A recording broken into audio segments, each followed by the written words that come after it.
As with many things in this wonderful wide world, placing an exact starting point for Let's Plays is not simple. It really depends on what your definition of the term Let's Play is, and how broad or narrow you're willing to go. Now I know that plenty of you are screaming at your screen right now saying that I'm overcomplicating things, right? A Let's Play is just a video of somebody talking over game footage. It doesn't really need to be any more complicated than that. And sure, plenty of people would say that's an absolutely accurate definition. However, that definition actually disqualifies the very first project to ever use the term Let's Play. A forum thread on the Something Awful forums titled Let Us Play Oregon Trail. There was no video at all. It was a screenshot playthrough of Oregon Trail for the Apple II, with text commentary underneath every image. And the audience, fellow users of the forum, would follow along, actively participating and voting on the different actions the player should take. Over the course of the playthrough, debates ensued, inside jokes were formed, and fun was had. It was a landmark.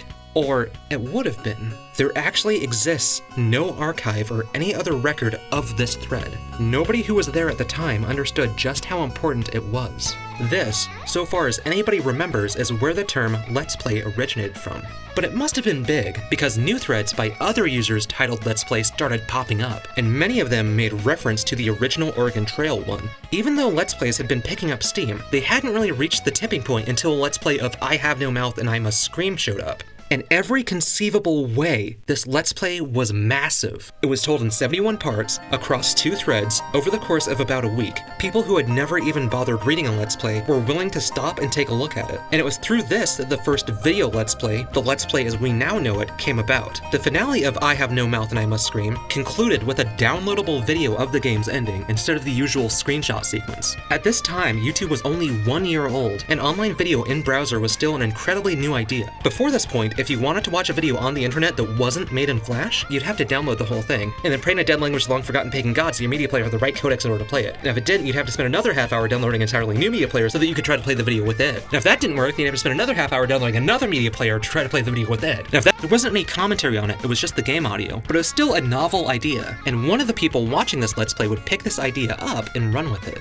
And that person was Slowbeef. Yes, that Slowbeef. He stumbled across the I Have No Mouth and I Must Scream thread and decided to start posting his own Let's Plays. He started with Darkseid 1 and 2, games made by the same developers I Have No Mouth and I Must Scream. And to spice things up, he started including video clips from the game along with screenshots throughout the entire LP series. Slowbeef's threads were unique for this reason, but what really put him on the map was his playthrough of The Immortal. Actually, it was Snatcher, but for the sake of the narrative of this video, I'm going to say it was Immortal. He submitted a typical Let's Play with screenshots and comments, but he abandoned it early on in the interest of doing something different, something more experimental. He decided to record himself playing the first level of the game while offering a running commentary over top. He uploaded the 10-minute long project to Google Video and shared it on the forums. And on January 5th, 2007, the first video Let's Play as we now know it, was born. Many members enjoyed it, but it didn't catch on quite as well as you would expect. Again, nobody who was there at the time could have possibly understood just how important this event was. It was just another Let's Play thread. That being said, there was a video Let's Play from around that time that did catch on. Just days after finishing The Immortal, Slowbeef started Let's Play Super Metroid, and this became a huge deal. Slowbeef knew next to nothing about the game, and so whenever he got stuck, people watching would help him out and give him tips. The audience was an active part of the experience, so much so that this was the first video Let's Play to ever have a co-host. It was after this Let's Play that other users started to figure out the whole video commentary thing, and post their own Let's Play videos across Something Awful. Although YouTube was around and picking up steam, not too many of these early Let's Plays were uploaded there. In fact, early on, many members of the Something Awful community hated YouTube. Sure, it was a popular site that ran well on a lot of computers, but its quality was dirt poor back then. These days, YouTube allows all sorts of formats from 4K to 3D to 360 videos, but back then, even if you shot with a high quality camera or recorded your screen with a lossless codec, your quality would get mangled by YouTube's compression algorithm. There really was a period of time where, if you uploaded your Let's Plays to YouTube, you were made fun of. Even so, a few early Let's Players still chose to upload their videos there, and it's this that made Let's Plays popular outside of Something Awful. See, YouTube's quality was poor because it converted all its videos to Flash. Other video sites at the time would require you to download their specific browser plugin that may or may not work with your browser and may or may not contain viruses before you could even maybe see a video on their site. It was a huge barrier to entry for most users, and using Flash instead of a custom video player, things suffered a drop in quality, sure. However, everybody already had Flash Player installed on their computers. It was kind of a given. Anybody could send you a YouTube video and it would just play. And so the YouTube player had a gigantic install base relative to most other video hosting sites. this. The threshold was low and the gates were wide open, and so users poured into YouTube from all around the web, and some of those users stumbled across Let's Play videos. And soon, many of those new YouTube users started creating their own Let's Plays without ever even being aware of the Something Awful forums. And this created a fractured community of sorts between the Something Awful Let's Players and the second generation YouTube Let's Players. And this point marks a dark time in the genre's history. There was a lot of snobbery and elitism going around between late 2007 to 2009. Many people who had been around since the beginning on Something Awful felt that most YouTubers had no idea what they were doing. When Let's Plays first started out, they belonged to the Something Awful forums, and Something Awful was the definition of an insular community. I mean, you actually had to pay money before you could start posting there. So there weren't too many kids running around. There was a sense of quality control via social pressure over there. And that ethos filtered down to the Let's Play area of the site. Not just anybody could be a part of this, but YouTube changed that. Suddenly, anybody could be a part of this. The cynical, sequestered mentality of the Something Awful forums was totally contrary to the all-inclusive, broadcast-yourself nature of YouTube, and this caused a lot of friction. There was actually an entire period when a small but vocal group of members from the Something Awful forums so resented this new group of YouTube Let's Players that they launched a very elaborate trolling campaign against several YouTube LPers and their fans. This trolling got so bad at one point that a YouTube LPer actually broke down and cried on camera because this hobby she loved doing with her friends and fans turned into this venomous, vicious, ugly thing. As a response to this trolling campaign, many YouTube Let's Players banded together and created their own forums. It was all about fostering a strong community and offering constructive criticism and advice to one another. These forums were sort of like a dust cloud that got kicked up by all the fighting, and that dust cloud settled very quickly. Pretty much all of the forums from this period no longer exist and aren't even archived or cached by Google.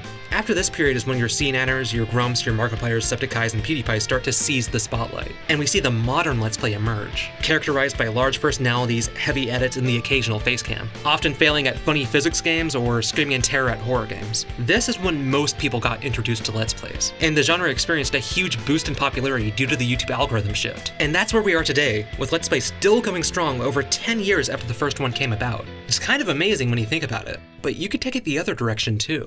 That first Oregon Trail Let's Play was likely inspired by other people and other websites doing the exact same thing at around the same time. That is, making screenshot playthroughs accompanied by witty text. Remember Slowbeef? In 2002, 3 years before the first Oregon Trail Let's Play, he posted a screenshotted and annotated guide of Castlevania Harmony of Dissonance on his personal website, and it had everything you could expect from an early screenshot Let's Play, except for the title Let's Play, and he wasn't even the first to do that. As far back as 2001, places like civfanatics.com had communities of users who would play through a Civilization campaign, type out all the details, and accompany these details with relevant screenshots. Screenshot playthroughs and screenshot strategy guides like this had been around for quite a while. It's just that Oregon Trail happened to be the first to use the phrase "let us play," and that phrase happened to be the first to catch on. And if you wanted to go even further back, you could easily reach the 80s when companies like Kodak would distribute strategy guides for video games on VHS tapes. Check this out. If you can, try to find the Boots of Force.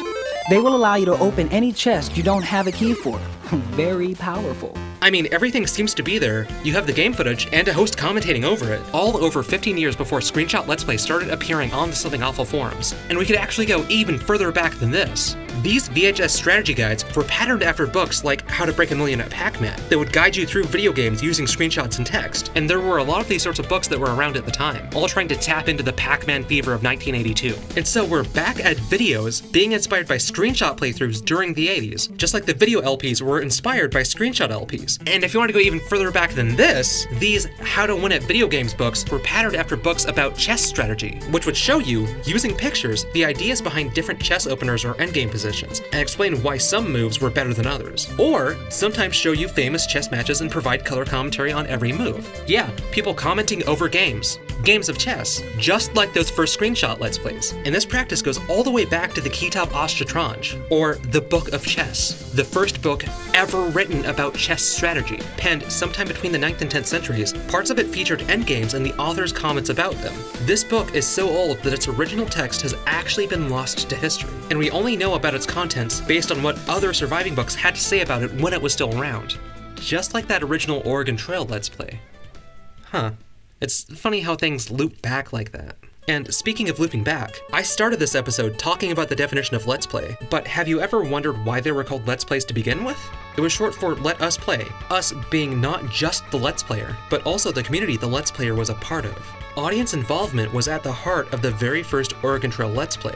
At the start of Oregon Trail, you create a family who sets out for the American West, and over the course of the game, you have to make decisions. In this first Let's Play, whenever a decision needed to be made, the Let's Player would ask the audience, and the audience would respond. Everybody who read and posted in that thread was part of the experience. Screenshot playthroughs existed before the Oregon Trail Let's Play, but the Oregon Trail thread caught fire, arguably because of the community involvement. The same thing with Slowbeef's Super Metroid Let's Play. It wasn't his first video Let's Play, but it blew up because the audience would help him through the game, and some even co-hosted episodes with him. And almost every huge development in Let's Plays has been centered around community, whether it was the original boom in the YouTube community, or the dust storm that caused YouTubers to make their own forums. And even today, if you look at any of the popular Let's Players, you'll be able to see that they all have strong communities with their own in-jokes and fan projects, remix scenes and writing collectives. Let's Plays, from the time the term was first used all the way up until today, have been perpetuated and propagated by the communities they spawn. If you asked me what the defining feature of a Let's Play really is, and what separates Let's Plays from other types of content, I'd say it has to be that.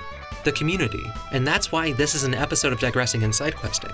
Games don't exist in a vacuum. They're made and then released into the wild to fend for themselves. And the climate they're sent into impacts the game's success just as much as the game's design does. Mortal Kombat and Night Trap, while tame and even comical by today's standards, were affected by society's reactions to them in their day. And so too are modern games. Huge games like Minecraft, Amnesia, or even Goat Simulator have Let's Plays to thank for much of their popularity. Let's Plays have not only become such a unique and important part of the gaming landscape as a whole, but they've also had an immeasurable influence on the way developers design, test, and market games today. To understand modern gaming and the direction it's headed, you also have to understand Let's Plays. And now that you understand where they came from, I hope, like me, that you're excited to see where they're going.